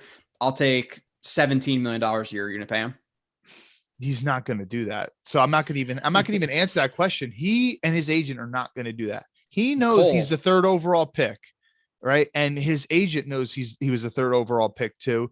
And his agent knows that he has potential. There's no way he's taking that deal. So it's not even worth talking about it. It's a really interesting conversation because again, I don't think he took a step forward this year. I just don't. If anything, he was more impressive than 2020 to me. I agree. Is what it is. Linebackers, Mosley, 12 solo tackles, 13 total. Like he's always there. He was pretty good this year. He did a couple of down games, but overall, again, I think he was making up for some other guys around him. Like, I don't know if you watched the review where I showed like the duo play where he can like easily shoot the A gap. And he was kind of like squaring up which game is block. This? Maybe the Dolphins game. I feel like off the top of my head, but like he's playing both the front side and back side of duo because I don't think he trusts the linebackers that are around him. Like he could have easily shot the play side. Yeah, I remember what you're talking about. So I think Moses has been good. Past that, Quincy Williams, dude, like he has a couple of nice hits. The one play, terrible fucking angle on the long Bills run. And then, later in the game, he has a ball that's gifted to him by Josh Allen because Josh Allen throws it right to him. He drops the ball. Like Quincy Williams is not a starter. He's a backup. It just is what it is. Past that, really nothing. I mean, Quincy, he gets you fired up at times. Like when you're watching a game, like he can fucking hit, man. Like he's like a fucking missile, but that doesn't necessarily equate to you being a good football player. Yeah, what especially about when you're reps of the game? There was a really bad example, I think, in this game where he just completely I think it was on Singletary's big run. So I just said the angle on his run was terrible. Oh, okay. Sorry. I don't know why I misheard you there. But yeah, that big 50-yard run or whatever, you have to blame it 90% on one person. It's on him. Well, let's say it's like 7. Let's say it's like 65-35 because you also have Ashton Davis. This is the play right here. Quincy, I'm sorry that you mentioned this and I completely didn't. No, it's okay. It's fine. But like, dude. Yeah. Let's start him next year. Like I get as a backup, but dude, come on. And that's a really, really, really bad example. And like, sure. Usually he's not making this blatant mistakes all the time, but you see little subtle things like this pop up every now and then. And just look, that's a game changer right there. Right. Like you're literally like the first drive of the game, right? Yeah. And I mean, if Singletary had breakaway speed, that's a touchdown. right? But he's like a mid 4.5 running back. Mm-hmm. Yeah. So past that, safeties. Elijah Riley, I think he's is a backup level player. He makes some plays. He's good fitting run gaps and stuff. Pass defense. He's a little suspect. He's like a backup strong. You did a good job in your Bucks review. You did a good job pointing out a couple plays, but that whole last drive, the whole game-winning drive by the Bucks, he was playing way too shallow the entire time. And I get it. The Bucks have no timeouts. You want to make a tackle inbounds, keep the clock running. But dude, what are you most concerned of? You're most concerned of getting beat deep. There was a couple times where guys were running in the seams and he was not where he needed to be. So, you can't be relying on him. He's a player I want to have on my roster, and I like that he plays hard, but backup. He's like a fourth string backup strong safety, like at the very best. They need 2 starting level safeties, legitimately next year. Corners.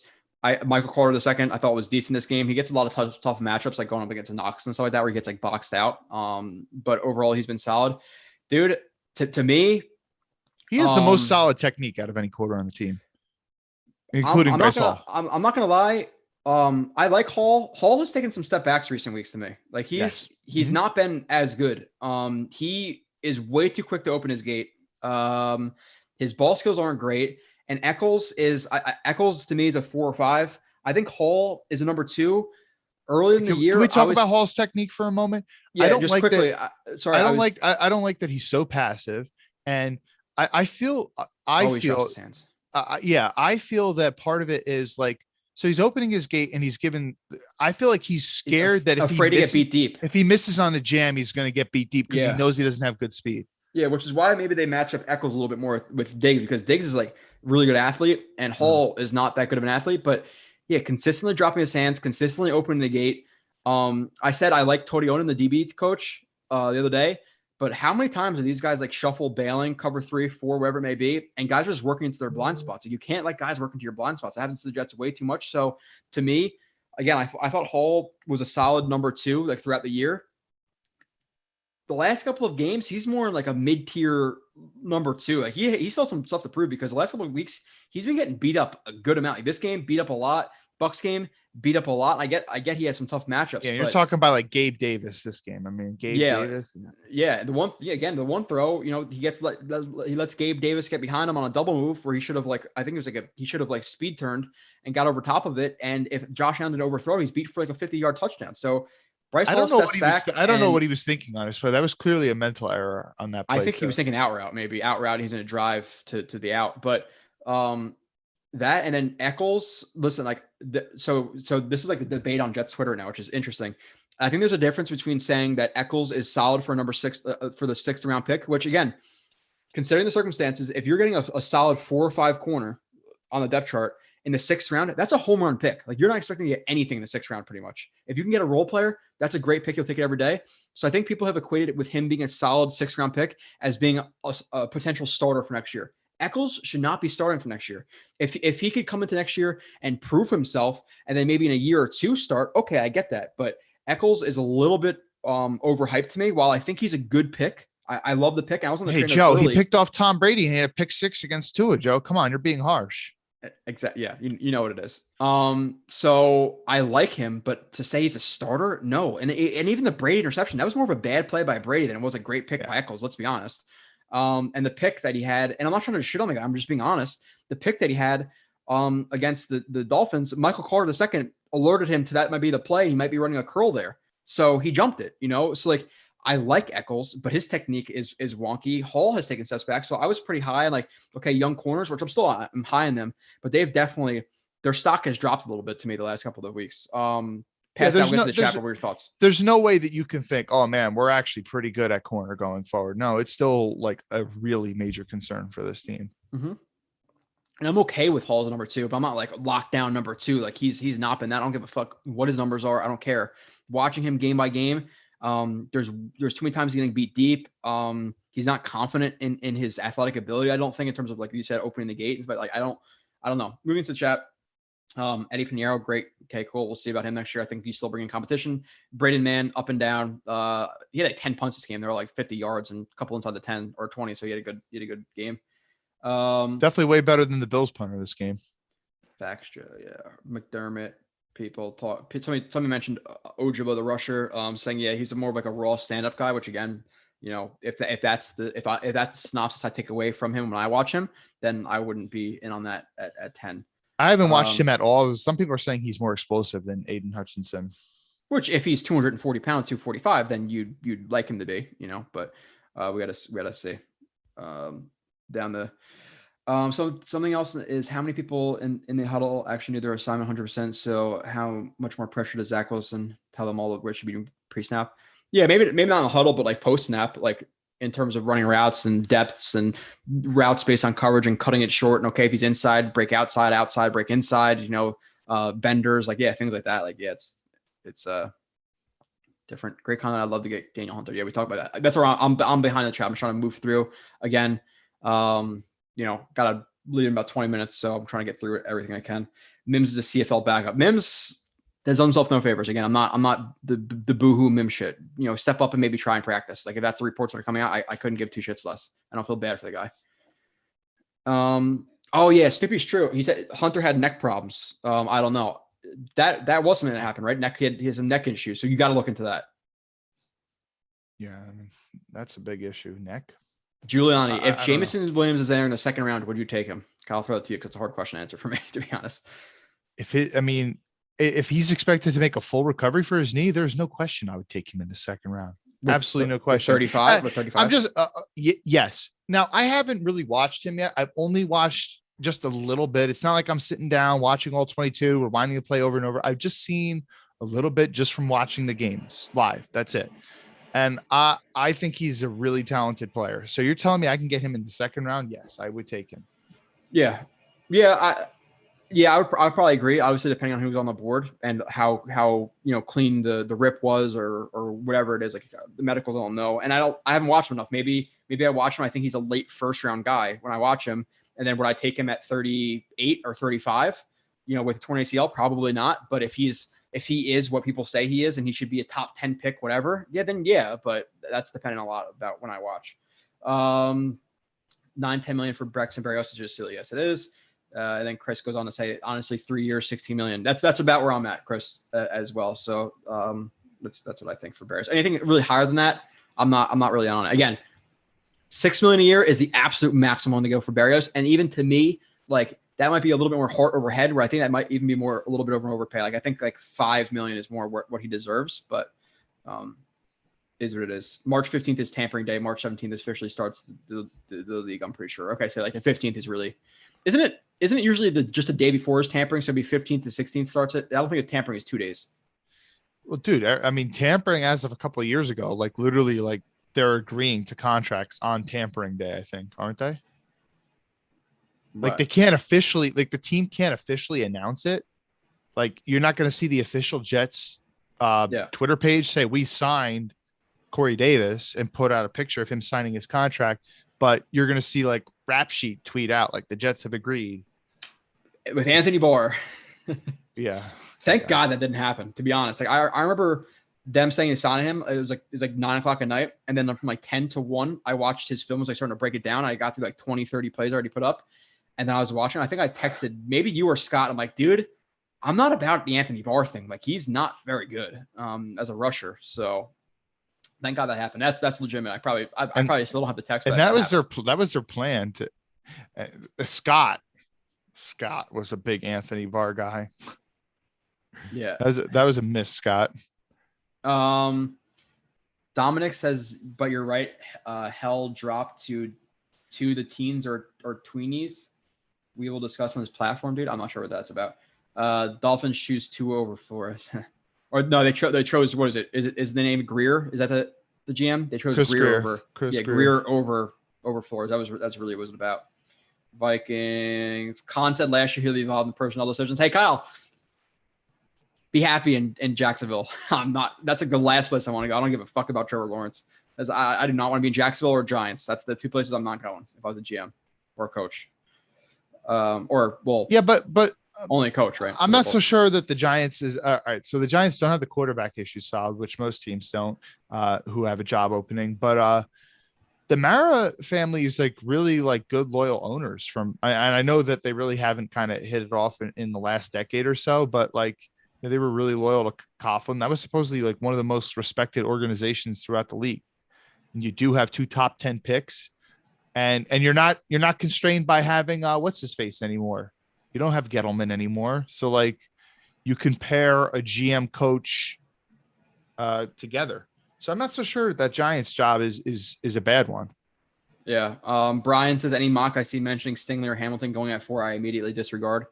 Yeah, I'm there with Stingley. Hamilton, we had that whole discussion earlier in the pod. I'm not even gonna do it again. Again, that's I know how many times we're gonna have that debate, or I'm gonna have that debate on other podcasts, wherever, other forums. That I'm going to limit my times I have to say that. So go back and watch the beginning, and that's my thoughts on Hamilton. College D-line that dominated due to strength, typically trouble against 30-year-old offensive linemen. Yeah, that's true. Akeem Hicks, D tackle. He's too old. Yeah, but say he's like 34, right, or something. He's too old. Shepard, terrible. Yeah, Shepard in general is terrible, but the splash plays he makes, like if you brought him in as a backup D tackle for $1 million, it's not a bad contract for him for $1 million. Last couple of weeks he's been making more plays than not. And this offseason and hearing all the chatter, one thing. He has some juice as a pass rusher, but man, he's really bad against the run. Yeah. Chris Reynolds, you 100% have to go heavy on offense. You can't have another Darnold situation where they're not sure if he's good or not. While I get the Darnold situation comparison, Zach Wilson already has more than Darnold ever did, but I'm about surrounding Zach Wilson with, let's say they add a high tier right guard and he meets expectations, Kyle. You know, you have Fant, you have Becton, you have ABT. Let's say you bring in another starting level receiver. Like this offense should be good. Like what high tier guard other than Scherf could they add? I have to look in like Connor Williams, guys like that. There's definitely guards out there. Connor Williams. What team is he? The Cowboys. Okay. But in general, okay, they add another good guard. They add a receiver. They add a tight end. Like I think this offense towards the end of the year, minus the last game, like they finished somewhere like in like 18th. The last couple of weeks, minus again the Buffalo week, which considering injuries, all that stuff. An offensive line that add a guard, I would say, is easily top half of the league. I think this line healthy is already top half-ish of the league. You add another top tier guard, they should be in the top 10. You'd assume. That's not being overly optimistic, I don't think, considering ABT taking steps. Becton hopefully continues where he played. Dude, this run game was fun. The latter part of the year, I can't remember the last time watching a run game for the Jets. And now add Becton and another guard to that. And all these guys being healthy. Like we had a good run. We were running the ball well against the Bucs. We had Dan Feeney and LDT and whoever else. Like, LDT I would like Feeney back on the team as a backup. Yeah. Of course. Oh yeah. Of course. Yeah. Which, by the way, his steps from preseason to and the last game, he had plenty of bad snaps and stuff like that. But he's a that's what I said when we signed him. He's a backup level, flexible center, left guard, right guard. That's what he is. Like $2 million, $2.5 million for Feeney. I would be okay with that. Sergeant Mike, I knew Elijah Moore was great because in his college highlight reel, every pass was underthrown. He adjusted. Matt Curl better delete those videos. Yeah, Elijah Moore was good. Again, the questions I had about him was him versus press. For the most part, Elijah. The thing is, like, okay, he wasn't healthy either for a decent amount of the year. So you're hoping to see that he can maintain health. It's always a question. Yeah. I'm not concerned about it overly, but it's something to note. Kind of side. Quincy Williams, the Titans, is insane to watch. He won that game for us along with Zach hitting some missiles. Yeah, Quincy Williams was really good in that Titans game, but then the problem is he'll have another game where he's absolutely terrible. So again, it's the roller coaster ride. He's not consistent enough for even a play-by-play basis or play-to-play basis where you're confident in him. Way I took himself out of play, did Quincy get better from playing with CJ? Sure, because he got cut by the Jaguars as a waiver wire guy, and now I think he's a role player backup. Like I think that's better.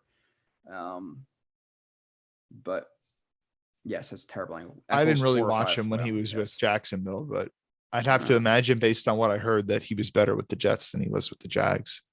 Yeah. Ashton Davis takes some of the worst angles ever. Exactly why you need 2 safeties. You're not relying on him or Elijah Riley to be your starter to that. Ashton Davis, to quote the great Marcus Coleman, always staring at the quarterback. Always. Yeah. Bills punter, yeah, he was terrible. Can't wait for Zach Wilson merge the good parts. I'm trying to move down. I'm on like 7:23, so I'm only a couple minutes behind. I see a super chat. I'll get to it in 2 seconds. I'm just trying to see if there's anything worth commenting on, or unless you guys are having a conversation or something we already hit on, I'm not going to hit it. Would you trade a second round pick for Eric Kendrick? I really like him as a player, but there's no way I'm trading a second round pick for him. Yeah, he's what? Like, he's got to be like 29, 30 now, right? I would think he's in his late 20s. I don't know his exact age. He's a good player. He's not definitely for a good player. linebacker. Not for a linebacker. No, like a linebacker is important to me.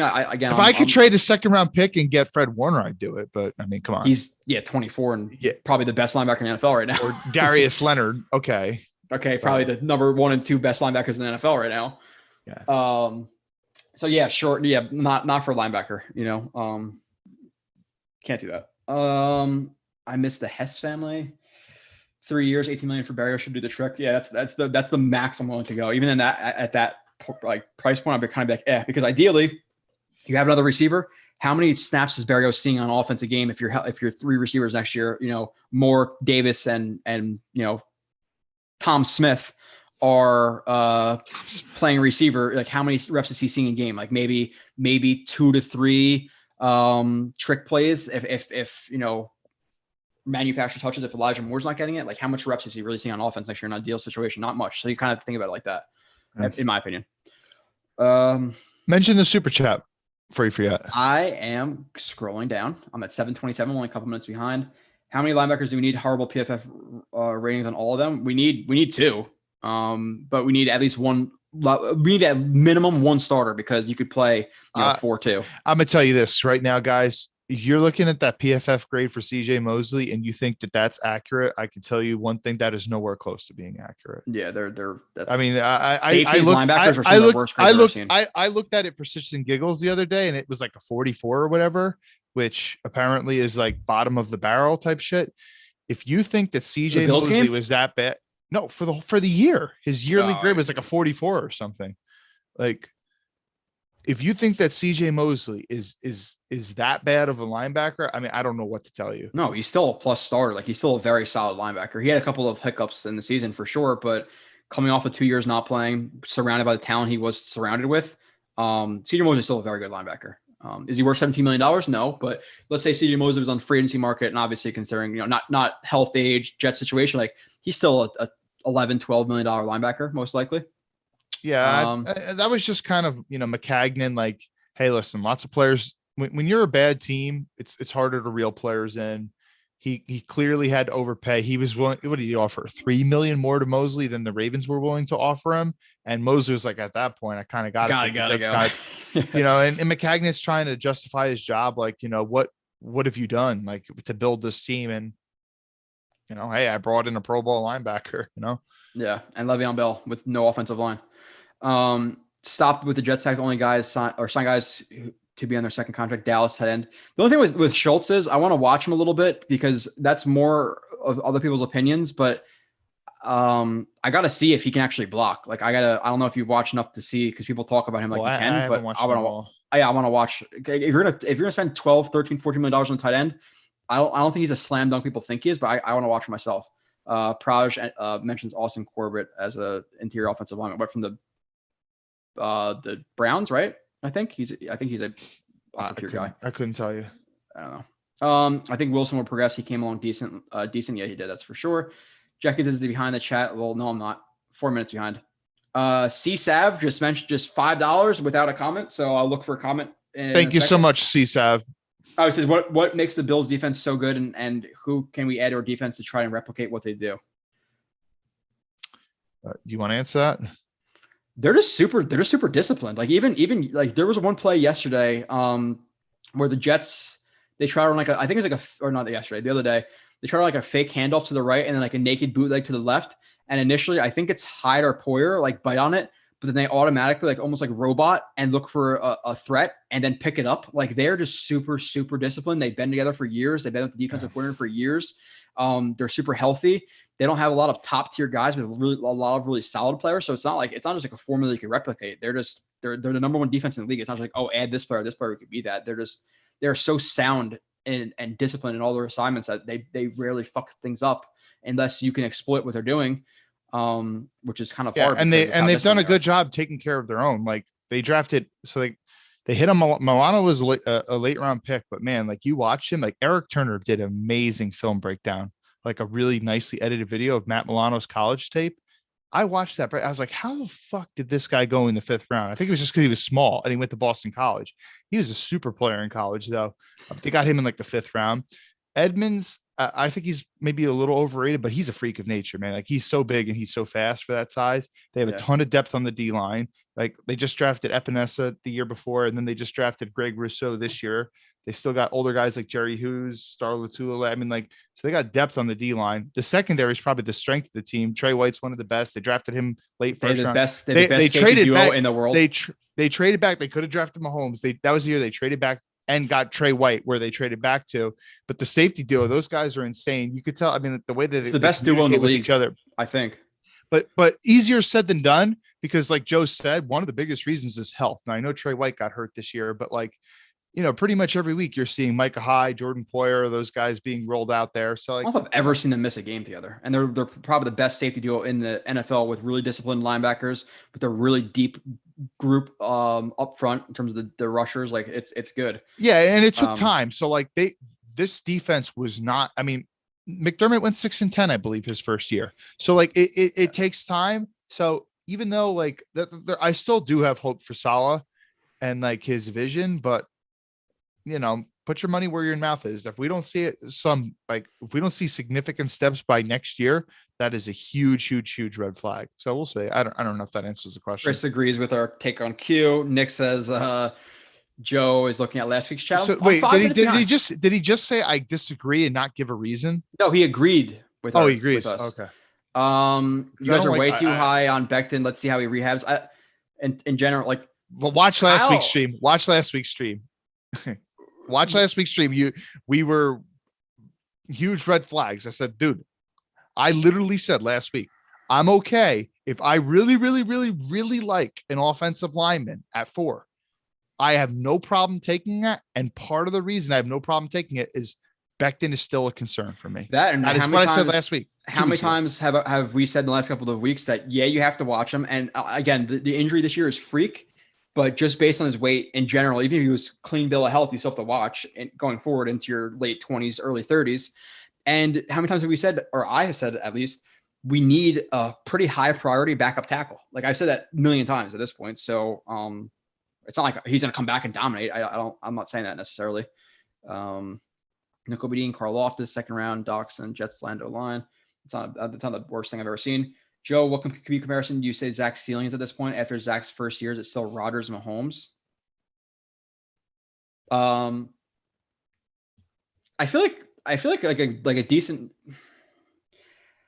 Mahomes. I think Mahomes is a little bit too much of a freak for him. We never made either of those comparisons, though. Yeah, like he reminds me more like, and this is just like one like he has like Russell Wilson kind of about him.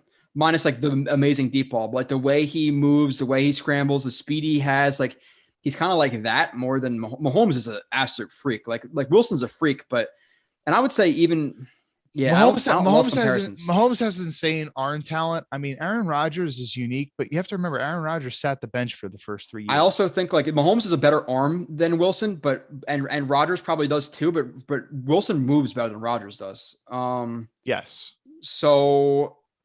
Yeah, it's almost like I would say it's almost like Wilson, but with a more, and obviously not as cerebral as Wilson, was not as good of a deep ball, but like I think Zach Wilson has more ability in terms of his arm, in terms of like not deep shots, but like throwing the ball like at off angles. And I would say in terms of like, you know, Zach definitely still needs work on this, but like, you know, if I want, okay, take this like. Kyle, I got like 5 minutes, so we gotta expedite.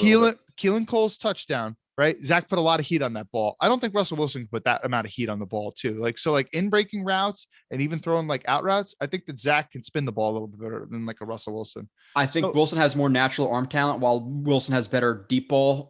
Wilson's more cerebral, but like in terms of like dodging guy, like they're all different. But yeah, you know, I still think he has a really high ceiling. His ceiling is he does have a high ceiling, but he needs a lot of growth, and especially on the little things. All right, I don't want to stop you from having to go. So yeah, you know, I'll just hit these chats really quick. Would you guys be interested in bringing back Joyner? Yes, for a minimal contract. Joyner's been injured and he's not as good as people think he is. There's a reason he got signed for like $2 million.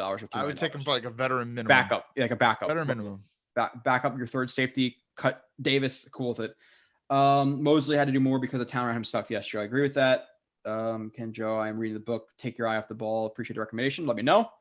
What you think of it at the end. Porter's wife's the hottest thing on the planet. I haven't seen. I don't know who she is. Apparently, Zach Wilson. There's rumors that he might have broke up with his girlfriend. That's crazy news. Yeah, I saw that. Evan Neal 4 would be great, but no matter what says, I still want Hamilton. Yeah, that's where I'm at. That's where I'm at right now. Hutchinson, Thibodeau, Neal. Can we get a free agency tight end comparison for who? I don't know who I'm comparing. I think he means like just like assess the different tight ends. I don't know. Yeah, I gotta watch. Schultz is a guy who I think is up there, but I'm not sure if he's as locked down as a blocker as people think he is.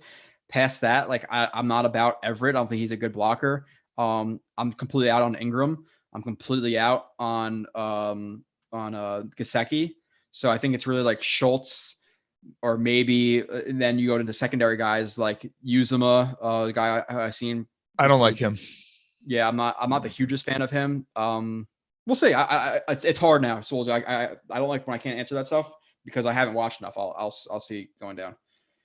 I feel like Zach Wilson is like Russ, super twitchy, speed, scrambler, good on the run, but he's similar. He's smaller than Mahomes. Yeah, that's what I'm saying. Yeah, like that's kind of the range, which is like, oh, he's Patrick Mahomes and Russell Wilson combination. But like I'm just talking about like play style, kind of athletic ability, arm talent.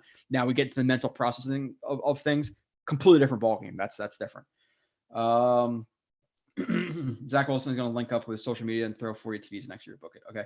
Appreciate everybody for listening. Kyle, any last words? Again, I'm going on Green Bean stream. The streams are now going to be every other week because I still have film to do as well. So this is not just a live stream show. It's film as well. So that's more important to me. I appreciate you, Kyle. You know that. I might do a live stream every week. 1 week with Kyle for 2 hours. The other week, 1 hour by myself. Maybe I'll move to StreamYard. I know Jets Talk does it. And I'll bring you guys on and you guys can chat with me one-on-one for an hour. Like maybe I'll do that. We'll see depending on my schedule and figure that out. But other than that, I appreciate you guys. And Kyle, last words. Thanks everybody for tuning in. Hit the like button and subscribe to the website, jetsxfactor.com. Bye. Look at that. Super to it. All right. See you guys later.